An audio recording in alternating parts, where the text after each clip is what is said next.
Oke lanjut, tadi kan udah sampai dapat selisihnya itu adalah minus 249.181.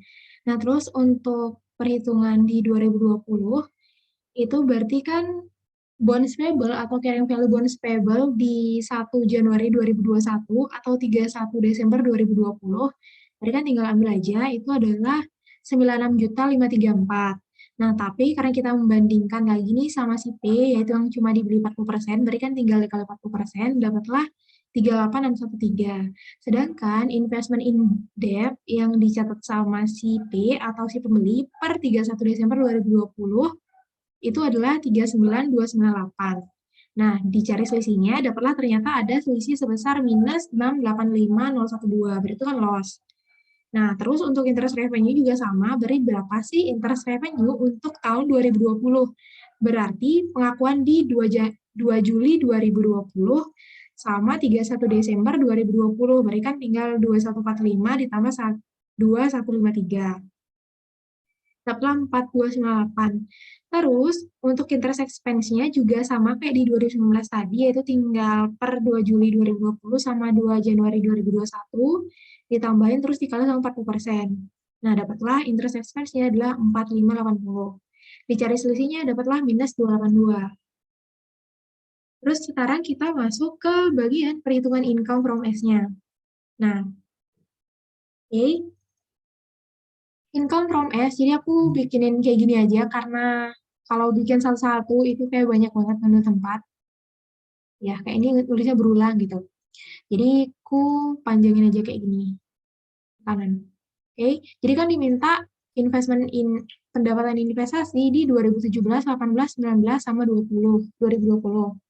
Nah, pertama itu kan ada net income-nya si S kan untuk menghitung income from S-nya di masing-masing tahun. Itu kan pertama kita dapat net income-nya si S dulu kan, dari sini ambilnya. Jadi net income S 2017 itu ada 150 juta, di 2018 itu ada 190 juta, 2019 itulah 220, dan 2020 itulah 320 juta. Nah, terus kembali lagi tinggal dibagi aja nih ke induk dapat berapa, itu 90%, si NCI dapat 10%. Jadi kan tinggal, ya ini kayak biasa pokoknya ya.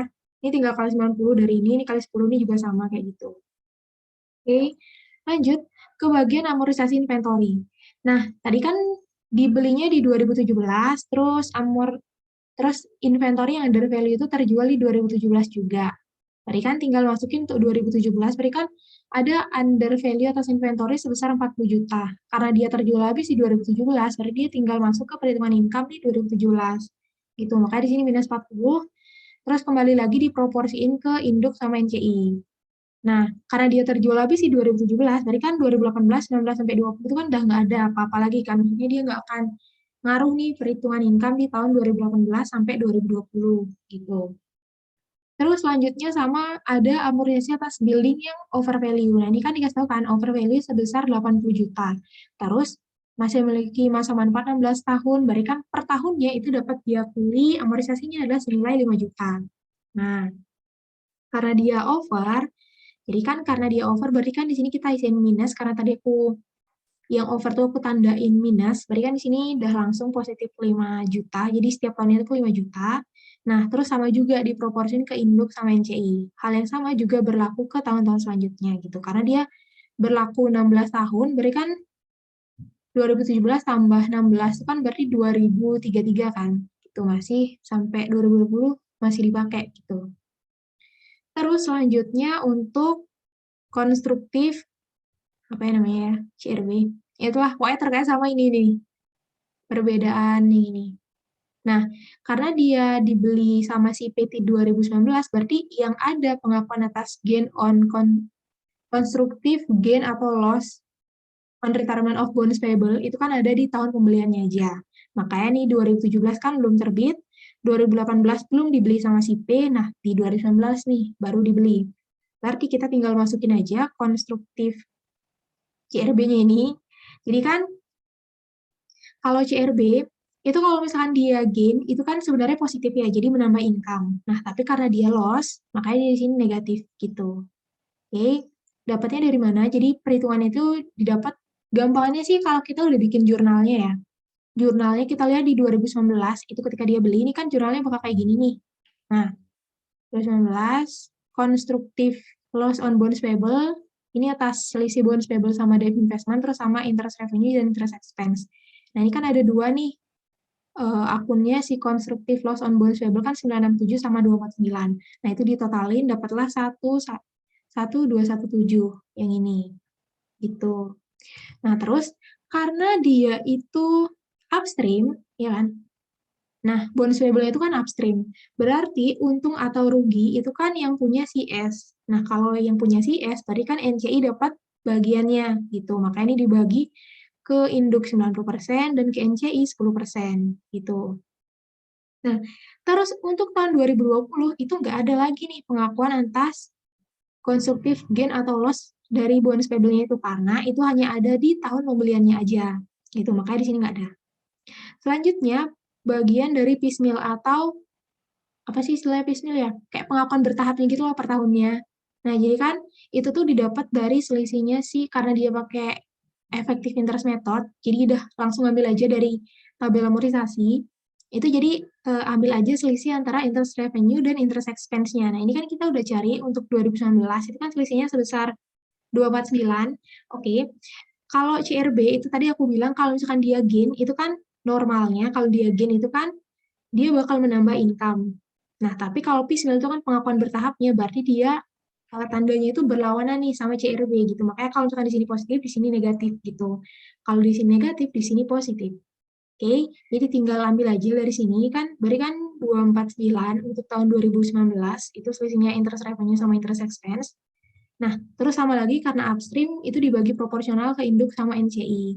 Selanjutnya untuk tahun 2020 juga tinggal ambil dari perhitungan yang udah kita buat, itu jadinya 282, itu positif karena dia loss, terus dibagi proporsional. Udah gitu selesailah. Tinggal ditambah-tambahin aja, jadi kayak ditotalin ini tuh berapa, kayak gitu. Oke, udah dapat, jadi 2017 tuh income from S-nya adalah 103.500, di 2018 adalah 175.500, dan seterusnya. Nah, udah dapat nih, perhitungannya udah selesai.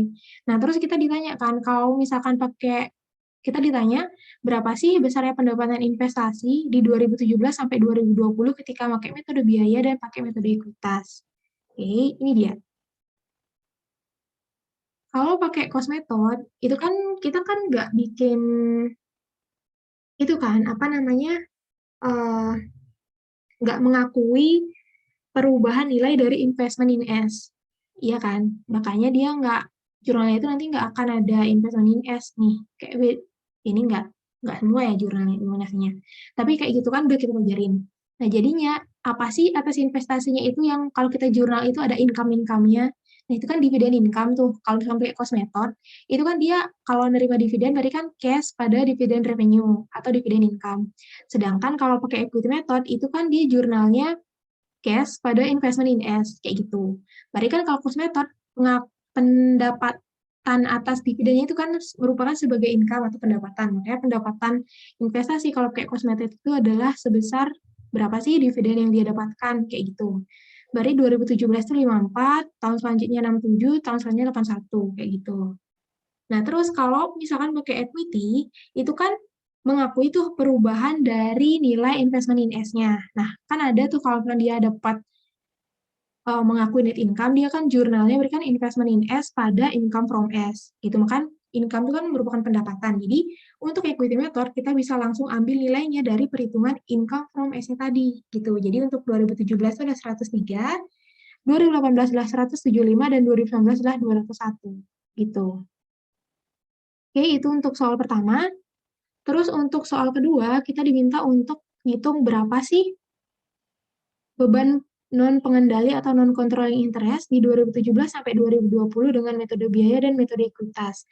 Jadi mau metode biaya ataupun metode ekuitas, ya kan sebenarnya NCI expense-nya itu sama kan. Jadi langkah nyarinya juga sama kan sebenarnya pakai perhitungannya ini juga. Jadi mau cost method atau equity method, dia bakal sama nilainya gitu. Nih, bagian NCI, NCI, NCI, NCI. Gitu.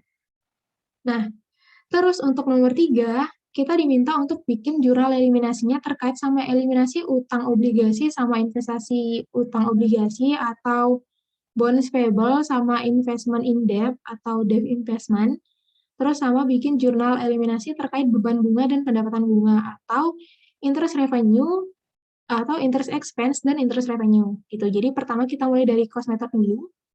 Di 2018 karena dia baru aja diterbitin tapi bonds payable-nya itu belum dibeli sama si induk, itu kan berarti kan belum ada pencatatannya nih, maksudnya belum ada jurnal eliminasi.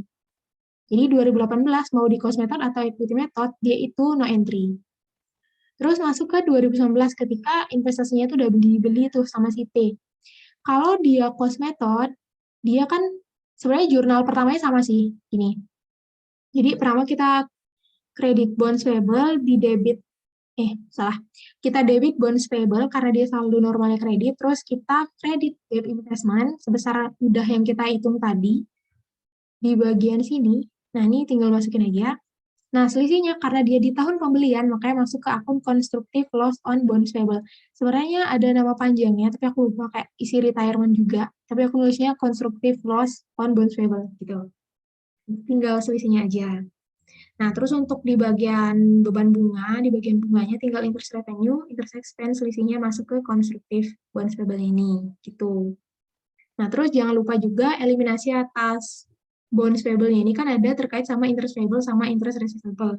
Yaitu adalah interest receivable yang diakui sama si P sebesar 2 juta. Oke, itu sama juga untuk di equity method juga sama kayak gitu. Terus selanjutnya di bagian ini, apa namanya, di 2020. Nah, sebenarnya dia jurnalnya sama, lihat di bagian bonds payable sama debt investment, interest revenue, interest expense sama, dengan nominal yang udah kita cari di bagian di 2020, tapi karena dia upstream, berarti kan kayak tadi yang udah kita singgung, kalau dia upstream berarti kan NCI juga dapat bagian, makanya di sini dipecah, si RE dapat, si NCI equity dapat, gitu. Berapa sih nilainya? Nah, jadi kan ini tinggal dimasukin, udah yang tadi kita cari, bonus payable udah dapat, terus debt investment udah dapat. Nah, jadi kita cari dulu nih selisihnya 39 sama 38. Nah, kan udah dapat tuh selisihnya berapa gitu. Nah, terus dari selisihnya itu diproporsin ke induk dapat berapa, ke NCI dapat berapa. Nah, induk kan dia punya kepemilikan 90%, berarti tinggal dikali 90%. Nah, sisanya sebesar 10% atas selisih dari 39 sama 38 itu masuk ke NCI. Gitu. Hal yang sama juga berlaku di terkait sama bunganya. Jadi, interest revenue-nya kan 4,98, sedangkan interest expense-nya itu adalah 4,580, terus dicari selisihnya, nah baru dia kolokasiin 90% ke RE dan 10% ke equity, gitu. Oke, ini juga sama bagian ini. Nah, untuk equity method itu juga sama, caranya nyari juga sama, bedanya adalah kalau misalkan dia cost method itu jurnalnya masuk ke RE. Sedangkan kalau misalkan dia pakai equity method, dia masuknya ke investment in S, gitu. Itu aja sih bedanya. Oke, kan nih angkanya sama tuh. 616, 616. 254, 254. Gitu. Oke, itu sedikit penjelasan terkait soal UAS nomor 2 di 2021.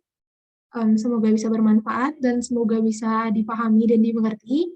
Semangat belajarnya. Kalau misalkan ada yang keliru, mohon maaf. Terus bisa juga konfirmasi ke aku, boleh.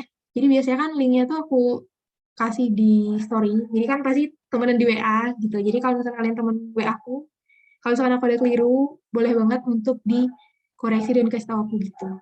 Makasih.